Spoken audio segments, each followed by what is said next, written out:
So would Russia actually attack NATO countries? We're gonna break down Russia's capabilities and possibilities of attacking NATO in three simple points. So the first point is, what is the current situation in Ukraine? What are the Russian positions and what are they gaining and gained since this year, beginning of this year? Second point is, what did NATO actually do in the Baltic region to prevent from Russia's attack? And the third point is, what could happen next from now on to 3 years in the future to 8 years in the future? Well, it's hard to speculate what could happen in 8 years' time, but we should, because it's a matter for all of us.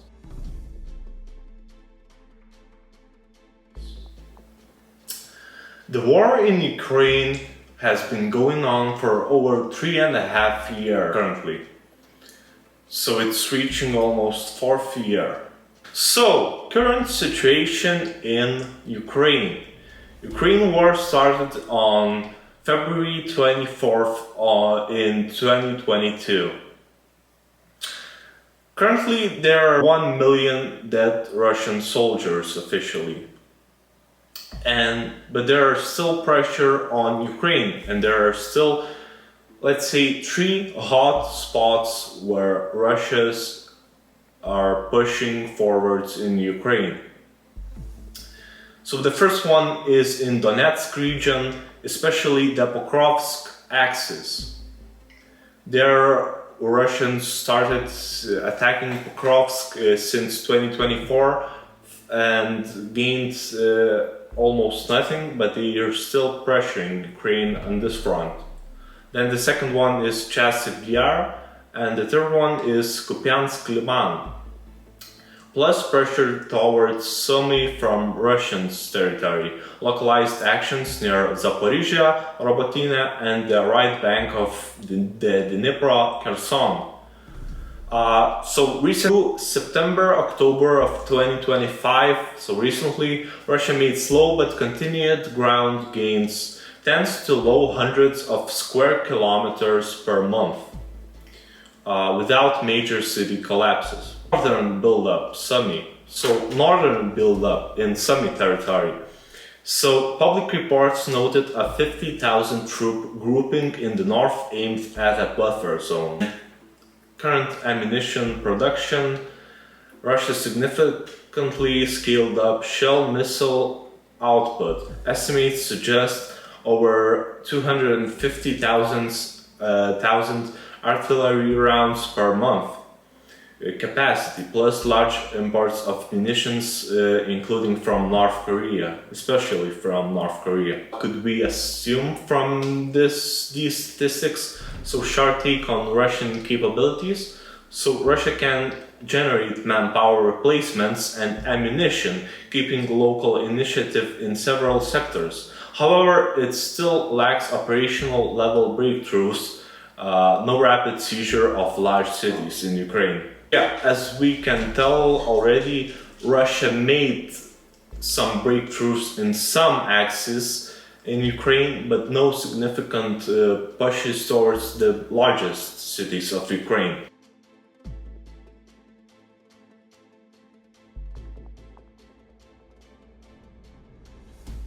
So some estimates say that officially there are over 700,000 troops engaged in Ukraine's war. So about 400,000 to 500,000 ground troops in Ukraine operational at any situation. But officially, Russian army is a little bit over 1.3 million, and that is about 900,000 ground troops. So if 400,000 to 500,000 ground troops are engaged in Ukraine, they're left with a little bit over 400,000 troops to attack NATO countries. However, they need some of the troops to secure other parts of Russia. So they could possibly, speculating, at most send about 300,000 troops to near the Baltic borders. The biggest part of them would be conscripts, so with very little experience, about half a year experience. On pure scale, Baltics could sum up to 60,000 troops within days, but that still overpowers Baltics' number of troops. So if we're purely speculating on numbers, Russia could have a little bit of an advantage in the first days. What NATO actually do near the Baltic region to prevent from Russia's attack. So what did actually NATO do to prevent from Russia's attack? So permanent ground presence, from tripwire to brigades, multinational battle groups. So Estonia, UK led, about 1,500 troops, UK Corps plus periodic Dan, France and Norway. Latvia, Canada led, scaled toward a brigade framework, Corps 2,000 plus with allies, exercises push higher. Lithuania, Germany led, so Germany is stationing a full brigade with about 5,000 with armor, artillery, engineers and enablers. Full operational capability targeted by 2027. And plus they're opening Rheinmetall factory in Lithuania. There is air and missile defense, air policing, ISR. So Baltic air policing, mainly in Šiauliai, Amare, continuous 24/7 quick reaction fighters, typically 4 to 8 jets per detachment, surges during tension. Integrated air and missile defense, rotational. So periodic Patriot, IRST, NASAMS rotations and live fire drills. National short range GBAD being fielded in each Baltic state. ISR and AVAX, routine AVAX orbits over the region, enhance radar coverage and NATO intel fusion for early warning. So Russia couldn't attack without with a surprise element. So there would be no surprise if Russia scaled up to 100,000 troops near Baltic states. There are also large NATO drills and exercises. So large frequent drills, Baltops, Springstorm, Iron Wolf, Sabre, rehearsing brigade to corps maneuvers, river crossings, air defense and reinforcement timelines. And the final national spending, all three Baltic states are well above 2% of GDP, several at almost 5%, funding artillery, drones, air defense, reserves and territorial defense units. And important current Lithuania's purchases of air defense, which is one of the main strategic area of defense. So Lithuania's air defense got layered. We added NASAMS launchers and upgrades. We host Patriot batteries on a rotational basis, and we formed mobile short-range teams modeled on Ukraine's drone defense. Parliament also gave the forces clear authority to down illegal drones quickly, combined with NATO air policing and AVAX that turns the Baltics into a much harder airspace to probe. So, in short, we bought more NASAMS, which is worth about 193 million euros. We bought short-range batteries to take in the layer below Patriot class systems. We also bought standing up mobile air defense groups, Ukraine-style rapid teams to hunt drones, cruise missiles run by public security service.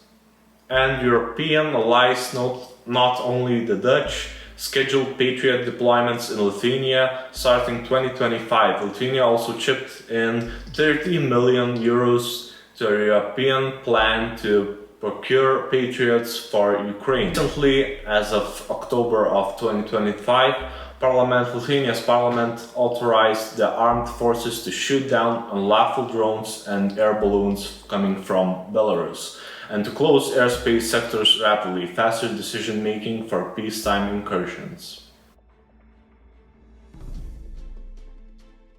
So, in short, could Russia attack the Baltic states if the US, Turkey and Hungary, let's say, provided a little to no help? Short answer, a large-scale conventional invasion isn't likely in the near term, while Russia is heavily engaged in Ukraine. Medium term, 5 to 8 years, if Russia regenerates as Western analytics say, and NATO deterrence weakens, then the risk increases to about 30%, say. So, senior European NATO voices have warned Russia could rebuild within 5 to 8 years, potentially restoring threat capacity against NATO territory. NATO on the ground in the Baltics, even without big US muscle, Germany's brigade in Ukraine, roughly about 5,000 troops with full combat kit, is planned to reach full operational capability by 2027. In parallel, UK in Estonia, Canada and Latvia enhanced forward presence, serving as tripwire forces and hubs for brigade corps level reinforcements from Europe. Operational logistical reality for Russia. So a major Baltic operation would require new corps level formations, long supply lines via Kaliningrad and Belarus, and air area denial superiority. All countries' non-involvement impacts mostly Black Sea dynamics more than the Baltic front directly. Hungary's political stance can complicate decision-making, but Article 5 does not require a single uniform response. In practice, willing allies Poland, Denmark, Nordics, Baltics would move first. One slight takeaway, now Russia has ammo plus manpower to sustain a grinding campaign in Ukraine, but not to deliver a strategic breakthrough. So Baltics in 5 years from now on, low probability of a large-scale attack, logistics plus Ukraine commitment. Likely threats are cyber, border incidents, snap exercises in Belarus, Zapad-style signaling. In 8 years' time, if Russia recovers and NATO doesn't strengthen deterrence from now on, then risk rises. So, thank you guys for watching. I hope you will subscribe to my channel, like this video, and will keep watching my content as I plan to get better each week. Subscribe for more European explainers. Thank you and bye bye.